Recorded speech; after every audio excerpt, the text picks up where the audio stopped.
This is Democracy Now!, democracynow.org, the War and Peace Report. I'm Amy Goodman in New York with Juan Gonzalez in Chicago. Hi, Juan. Hi, Amy, and welcome to all of our listeners and viewers across the country and around the world. The Chinese parliament has unanimously voted to give Xi Jinping a third five-year term as president. Today's vote comes just months after China's Communist Party formally re-elected Xi Jinping to the party's general secretary for another 5 years. This comes as tensions continue to escalate between the United States and China, in part over Taiwan. On Thursday, U.S. Director of National Intelligence Avril Haines told senators China poses the most consequential threat to U.S. national security. In brief, the CCP represents both the leading and most consequential threat to U.S. national security and leadership globally, and its intelligence-specific ambitions and capabilities make it, for us, our most serious and consequential intelligence rival. During the past year, the threat has been additionally complicated by a deepening collaboration with Russia, which also remains an area, obviously, of intense focus for the intelligence community. When asked if the United States would defend Taiwan militarily, Haines said, quote, "I think it's clear to the Chinese what our position is based on the president's comments." She was referring to Biden's repeated remarks that the U.S. would defend Taiwan militarily if China attacked the territory. Last week, the Biden administration approved $619 million in high-tech arms sales to Taiwan, including new missiles for its F-16 fighter jets. China's new foreign minister, Qin Gang, recently condemned the U.S. arming of Taiwan. The Chinese people have every right to ask, why does the U.S. talk at length about respecting sovereignty and territorial integrity on Ukraine while disrespecting China's sovereignty and territorial integrity on the Taiwan question? Why does the U.S. ask China not to provide weapons to Russia while it keeps selling arms to Taiwan? To look more at U.S. China relations and the rising tensions over Taiwan, we're joined by Alfred McCoy, history professor at the University of Wisconsin-Madison. His most recent book is titled To Govern the Globe, World Orders and Catastrophic Change. His new piece for Tom Dispatch is headlined At the Brink of War in the Pacific.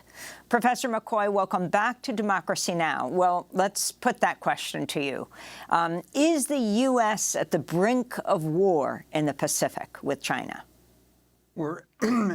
Morning, Amy. We're edging ever closer to that brink. Yes, we are. Look, when history teaches us one thing, as Barbara Tuchman said in her famous book, The Guns of August, referring to August of 1914, trying to explain how the great powers fought a war that nobody wanted, World War I. And basically what she found was that by preparing for war, that the powers inclined themselves. They increased the probability that war would come. And from the very apex of power in both Beijing and Washington, all the way down the chain of command, both powers are preparing for war. The leaders are making statements, and their commanders are following in line with preparations for war. And that greatly increases the probability of conflict breaking out. Well, Alfred McCoy, I wanted to ask you, in terms of this whole issue, and we're seeing it portrayed repeatedly in the U.S. press as China as a rising aggressive power in the world. Now, I confess I have a lot of problems understanding this when you look at the record. From what I can tell, the last 3 times that China's military went outside of its borders were back in the 1950s and 60s, and there was Korea. There was a brief war in 62 with India, a border war. There was a 1979 border war with Vietnam that China participated in. Meanwhile, since that time, by my count, the United States invaded Grenada in 83, in 1990, Panama, in 1991, the first Gulf War, in 1999, the attack, the air war on Serbia, in 2001, Afghanistan, in 2003, Iraq, and there's the Libya bombings, the U.S. intervention in Syria. So how is China being portrayed by our media and by the Western powers as the aggressive power in the world these days? When the United States has been the dominant power in the world for 75 years, for the past 30 years, we've essentially been the world's sole superpower.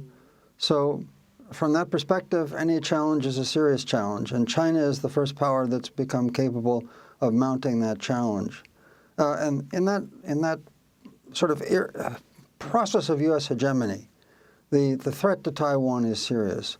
One of the keys to American global power has been what the Chinese call the first island chain. We call it the Pacific Littoral. At the start of the Cold War back in the 1950s, the United States had 5 mutual security agreements starting in Japan, going through South Korea, Taiwan, the Philippines, and Australia. And that is the fulcrum of U.S. global power, enabling the United States to defend one continent, North America, and dominate another, the vast continent of Eurasia. And so apart from everything else, the loss of Taiwan would break that geopolitical chain that is the fulcrum for U.S. global defense and threaten to push the United States back to what's called the second island chain, essentially running from Japan through Guam and further south. And so from a geopolitical perspective, China represents both, first of all, by its sheer size of its military, the second largest, the size of its economy, by many estimations now the world's largest, a major threat, the first real threat to U.S. global power in over 30 years. But hasn't the United States, to a large degree, basically helped the enormous economic development of China by all of the U.S. companies that made China the manufacturing center of the world, invested there, built their factories there, and used the cheap products of China to keep providing a better standard of living for people in the West? So isn't the U.S. in a sense responsible for, in large degree, for this economic rise of China? Well, first of all, the Chinese have done it themselves. But what the United States has done has admitted China as a full member of the global economy. Look, when the history of the American empire is written, and scholars trying to find some of the key decisions that American leaders made, that doomed the U.S. empire to defeat, one of the things they're going to, I think, focus on is back in 2001, there was a bipartisan decision by leaders of both Republican and Democratic Party to admit China to the World Trade Organization. Now, this was essentially an organization that mediated trade among comparable industrial powers. And for the first time, this enormous developing nation was admitted to the World Trade Organization as a full trading partner. And they then used it kind of like Pac-Man to just gobble up the world's industry. And now China is the world's premier industrial power, with twice the industrial capacity of the United States, larger than any other industrial power on the planet. And that's largely due to the admission of China to the World Trade Organization. At the time it was done, Washington, in a supreme act of imperial hubris, thought that China would play the global game by America's clearly written rules, all right? That they would become a nice, compliant, cuddly, big panda bear China. Okay, our nice little toy that would produce our toys for our economy at low-cost prices, and it clearly hadn't happened that way. China is a great power. It is arguably the world's most powerful empire throughout history, and China, from its perspective, is simply recovering its rightful place as the leader of the world. So we wanted to address what's happened over the last few weeks with these extremely blunt statements of China. The Chinese President Xi directly accused the United States of suppressing China's development in what the Wall Street Journal described as a, quote, unusually blunt rebuke of U.S. policy. She said, Western countries, led by the U.S., have implemented all-round containment, encirclement, and suppression against us, bringing unprecedentedly severe challenges challenges to our country's development. Xi's comments came just days after the Chinese Foreign Ministry issued a nearly 4,000-word report condemning U.S. foreign policy since the end of World War II. The Chinese Foreign Ministry's report began, since becoming the world's most powerful country after the two world wars and the Cold War, the United States has acted more boldly to interfere in the internal affairs of other countries, pursue, maintain, and abuse hegemony, advance subversion and infiltration, and willfully wage wars, bringing harm to the international community. The Chinese Foreign Ministry went on to say about the U.S., quote, "It has overstretched the concept of national security, abused export controls, and forced unilateral sanctions upon others. It's taken a selective approach to international law and rules, utilizing or discarding them as it sees fit, and has sought to impose rules that serve its own interests in the name of upholding a rules-based international order." So there's a lot there. The new foreign minister, the foreign ministry statement, Xi himself now saying that they're going to increase their military budget by something like 7% this year. Talk about this change and how you see this playing out. Sure. We haven't seen rhetoric, anti-American rhetoric, coming from Beijing really since the early 1960s when Mao Zedong became furious with Moscow because during the Cuban Missile Crisis of 1962, China wanted Russia to launch nuclear strikes on the United States from its missile installations in Cuba. And that was one of the contributing factors, among many, but still one contributing factor to the final rupture between China and Russia that caused the famous Sino-Soviet split. So we haven't seen rhetoric like this in 60 years, okay? Ever since the United States recognized China in 1979 diplomatically, generally the rhetoric has been very polite, very circumscribed. So this is all part of the rising tensions over Taiwan. In many ways, when you unpack most of those Chinese statements, what you find is what they're really talking about is the U.S. is challenging China's claim to Taiwan as being an integral part of the Chinese state. And indeed, President Biden, in one of his 4 statements last year, I think probably the most provocative statement, said that that Taiwan alone should determine its independence. And that was a fundamental rupture on what has been known as the One China policy. When we recognized China diplomatically in 1979, it has been bipartisan U.S. policy under Republican and Democratic presidents, and you can go through every single one who said it.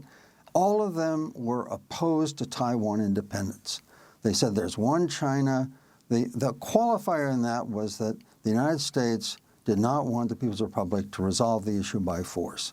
But the United States, every American president, since the recognition of China over 40 years ago, has been absolutely consistent. You know, Taiwan is a part of China. There is one China. And President Biden's statement that Taiwan should determine its own independence is a real rupture, a real break with that bipartisan foreign policy. And China has responded in kind. Last October at the 20th Party Congress, Xi Jinping made a really phenomenal statement. He said that the wheels are turning to reunify Taiwan with China. And what he was referring to was these dialectical forces, Marxian dialectical forces, that inevitably mean that Taiwan will become integrated with China.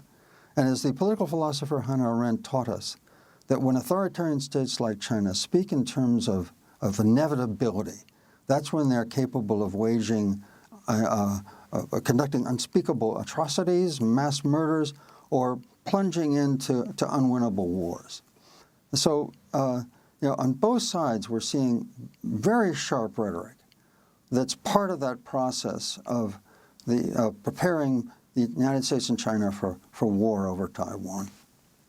And I wanted to ask you, if such a war were to break out, I'm wondering your sense of how the reaction in other parts of the world, especially the global South, in view of the enormous expenditures that China has made in its Belt and Road Initiative in countries throughout Africa, Latin America, India, and other parts of the world, how would the global South respond to such a conflict?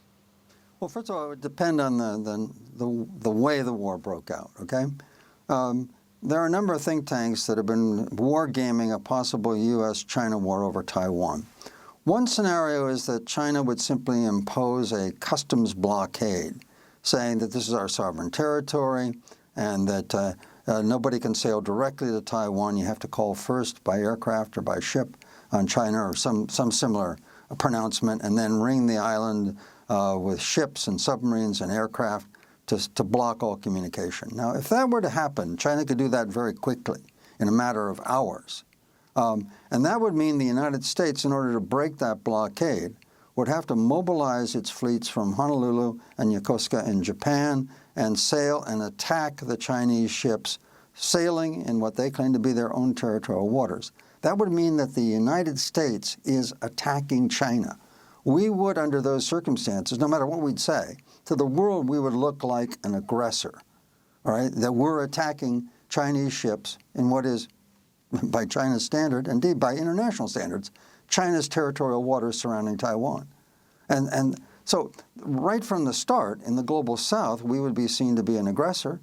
We'd probably carry Europe with us under the NATO alliance, but beyond that, it would be very, very difficult diplomatically for the United States. Now, by contrast, if the other most extreme scenario is that China launches a lightning, massive amphibious invasion across the Taiwan Strait. China has 2,900 aircraft. They have now the world's largest Navy. They have ample capacity for such an operation. That capacity increases every day. You know, now, in some scenarios, the Taiwan defense probably has about 3 or 4 days in it to kind of resist this attack. People's Republic of China has 2,900 aircraft. Taiwan has about 470. So, you know, the Chinese have basically got, 4 aircraft to lose to every one of Taiwan.